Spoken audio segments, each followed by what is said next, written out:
नमस्कार। साई सन study zone में आप सभी लोगों का स्वागत है। और आज के अध्ययन का विषय है एक खूबसूरत कहानी, द लास्ट लीफ, आखिरी पत्ता, जिसके लेखक हैं ओ हेनरी। लेखक एक अमेरिकन शॉर्ट स्टोरी राइटर हैं। इनका पूरा नाम है विलियम सिडनी पॉटर। इस कहानी के मुख्य किरदार कलाकार हैं जिनके नाम हैं जॉन्सी सू बेहरमन। जॉन्सी और सू यंग आर्टिस्ट हैं, जबकि बेहरमन एक ओल्ड आर्टिस्ट हैं। लेखक का जन्म सन 1862 और इनकी मृत्यु सन 1910 को हुई। तो आइए इस स्टोरी को समझते हैं, पढ़ते हैं, अध्ययन करते हैं।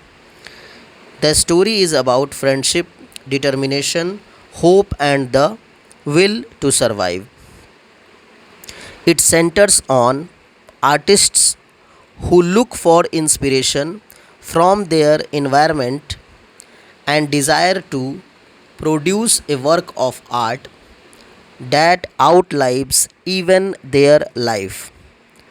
This is how they survive to achieve immortality through their form.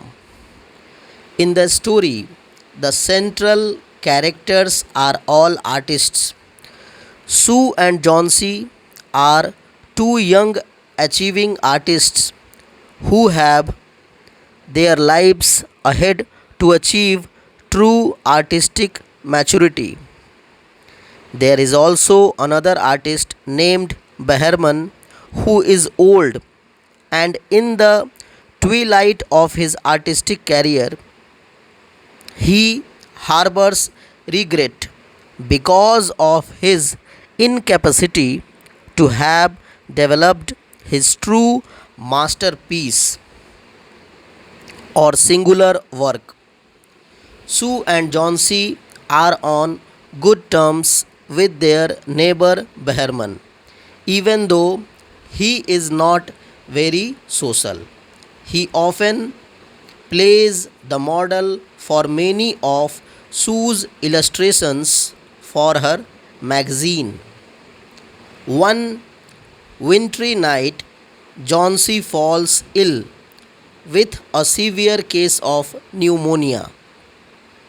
Sue arranges for the doctor, but all his medicine fail to treat Johnsy completely. After trying everything, the doctor remarks that it is Johnsy's lack of will to live that is deteriorating her condition.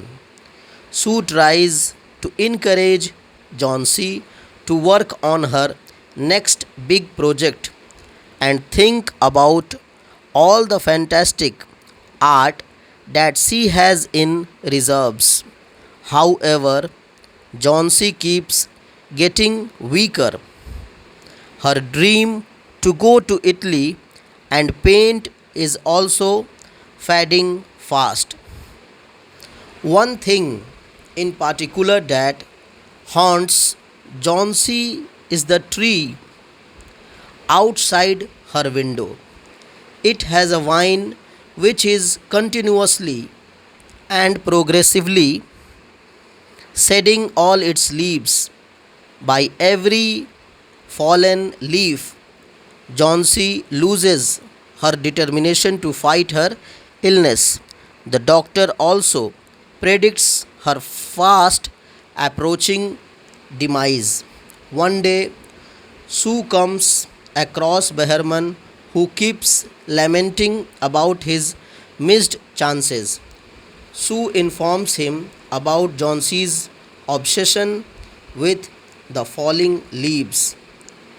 He is ensured by a sudden surge of artistic jolt, and he spends an entire night in heavy downpour and storming winds in order to paint the leaves on his canvas. He posts it outside Johnsy's window view. Seeing the leaf and its ability to survive tempestuous weather, Jhansi is emboldened and slowly finds confidence in her own survival. Soon she recovers and is able to paint. However, Behrman, having spent entire night in tumultuous weather, contracts pneumonia and sadly passes away. Even though the story ends with Behrman's demise, he outlives his death and becomes immortalized by completing his masterpiece, The Last Leaf Standing. ये खूबसूरत कहानी कलाकारों की है जिसमें Johnsy और सू दो गहरे मित्र होते हैं और पेंटिंग की कला में माहिर होते हैं। दोनों पेंटिंग करते हैं और उनकी पेंटिंग में काफ़ी गहरी रुचि होती है। दोनों दोस्तों का जीवन अच्छा चल रहा होता है कि अचानक एक ऐसा मोड़ आता है जिसमें जॉन्सी बीमार पड़ जाती है और उसे न्यूमोनिया हो जाता है। उसकी दोस्त सू डॉक्टर की व्यवस्था करती है, उसके इलाज की व्यवस्था करती है। डॉक्टर उसका इलाज करते हैं लेकिन उसके स्वास्थ्य में सुधार नहीं आता है। एक दिन डॉक्टर सू से बात करते हैं कि जॉन्सी ठीक होना नहीं चाहती है और धीरे धीरे उसके अंदर जीने की भावना जो है वो समाप्त होती जा रही है। अगर वो मानसिक रूप से अपने आप को स्वस्थ नहीं कर पाएगी तो उसे ठीक कर पाना बहुत ही मुश्किल होगा। जॉन्सी सू की बहुत देखभाल करती है, सेवा करती है और जॉन्सी अपने बिस्तर पर पड़े हुए एक आइवी ट्री को देखती है खिड़की से। ऑटम का सीज़न होता है और उस पेड़ से पत्ते गिरते रहते हैं, बहुत सारे पत्ते गिरते रहते हैं, हवाएं चलती हैं। तो एक दिन वो अपने दोस्त से कहती है कि जब इसका आखिरी पत्ता गिर जाएगा तो मैं मर जाऊंगी। इस बात को जब उसकी दोस्त सुनती है तो उसे बहुत ही बड़ा सदमा लगता है और वो उसे दिलासा देती है कि ऐसा कुछ भी नहीं होने वाला है, तुम बिल्कुल स्वस्थ हो जाओगी और तुम मरने नहीं जा रही हो। अभी तुम्हें मेरे साथ रहना है, बहुत कुछ करना है, बहुत जीवन में अभी काम अधूरे पड़े हैं, हमें अपने जीवन को बेहतर बनाना है, लोगों के लिए कुछ करना है। और अपने दोस्त को बहलाने के लिए वो उस कमरे में पेंटिंग ले आती है, पेंटिंग का सामान ले आती है और कमरे में ही पेंटिंग करना शुरू करती है। बार बार वो सीटी बजाती है ताकि उसका आकर्षण जो है उस पेंटिंग की ओर जाए और उसके अंदर ऊर्जा का संचार हो और वो जो डिप्रेशन में है वो उसको भूल पाए। लेकिन धीरे धीरे सू नोटिस करती है कि वो अपने उंगलियों पे दिन गिनती रहती है, पत्तों को काउंट करती है और डे को काउंट करती रहती है। अफसोस की बात है कि पत्ते धीरे धीरे गिर जाते हैं और कुछ ही पत्ते बचे हुए रहते हैं। तो सू कहती है कि तुम बाहर से अपना ध्यान हटाओ और पेंटिंग की ओर ध्यान दो जिस पर मैं मेहनत कर रही हूँ। फिर वो जो है जाती है बेहरमन के पास और बताती है सू की ऐसी ऐसी बात है। बेहरमन जो है एक बूढ़ा आर्टिस्ट है और उसे अपने जीवन में एक बात का अफसोस रहता है कि मैंने अपने जीवन का सबसे बेहतरीन पेंटिंग अभी नहीं तैयार किया है। वो सारी स्थिति को बताती है सू अपने मित्र जॉन्सी के बारे में बेहरमन से। बेहरमन आता है कमरे में, चुपचाप धीरे धीरे देखता है कि जॉन्सी सोई पड़ी है और बेहरमन जो है जिम्मा लेता है और लालटेन और सामग्रियों की मदद से वो बाहर में जो है जाता है और एक खूबसूरत पेंटिंग को तैयार करता है। और उस पेंटिंग में वो एक पत्ता बनाता है, जिस पत्ते के गिरने का इंतज़ार कर रही थी जॉन्सी कि वो गिरेगा और मैं मर जाऊंगी। वो इतनी खूबसूरत पेंटिंग बनाता है बहरमन, और उसमें हरियाली होती है, ग्रीनरी होती है।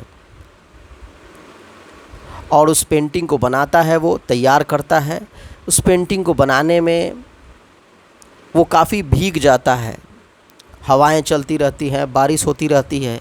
भीगता हुआ बहरमन जो है वो पेंटिंग बनाता है, और इस तरीके से बनाता है कि जॉन्सी के खिड़की के बाहर उसको फिक्स किया जाता है, व्यवस्थित किया जाता है। जॉन्सी अगले दिन उठती है तो देखती है कि वो पत्ता जिसके गिरने का इंतज़ार वो कर रही थी, उसमें हरियाली है और उसमें शक्ति है, ऊर्जा है, और उसे ऐसा लग रहा है कि अब ये पत्ता गिरेगा नहीं।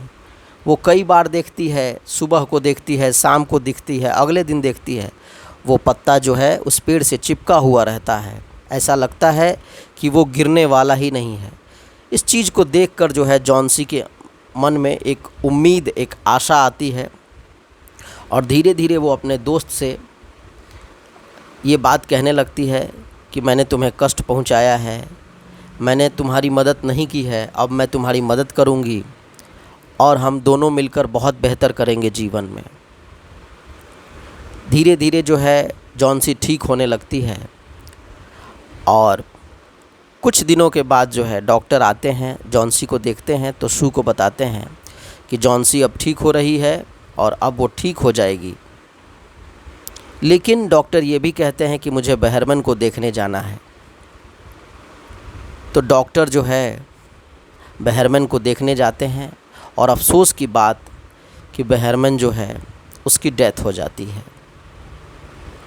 उसकी डेथ के बाद सू जॉन्सी को बताती है कि जो पत्ता तुम देख रही हो वो गिर नहीं रहा है, एक्चुअली में वो बहरमन की मास्टरपीस आर्ट का एग्ज़ाम्पल है, जो उसने तुम्हारे लिए बनाया, और तुम्हें उसे देखकर उम्मीद जगी, एक ऊर्जा तुम्हारे अंदर जागृत हुआ, उसका संचार हुआ, जिससे तुम ठीक हो पाई, अपनी बीमारी से लड़ पाई, उभर पाई, और आज तुम स्वस्थ हो और मेरे साथ हो। लेकिन वो बहरमन का मास्टरपीस आर्ट था, जो उसने बारिश में, हवाओं में खड़े होकर तुम्हारे लिए तैयार किया, और वो अपना लाइफ सैक्रिफाइस करके चला गया। तो ये एक ओल्ड आर्टिस्ट के सैक्रिफाइस की कहानी है, द लास्ट लीफ, जो हम लोगों ने अभी स्टडी किया। उम्मीद है आपको पसंद आई होगी। Thank you very much.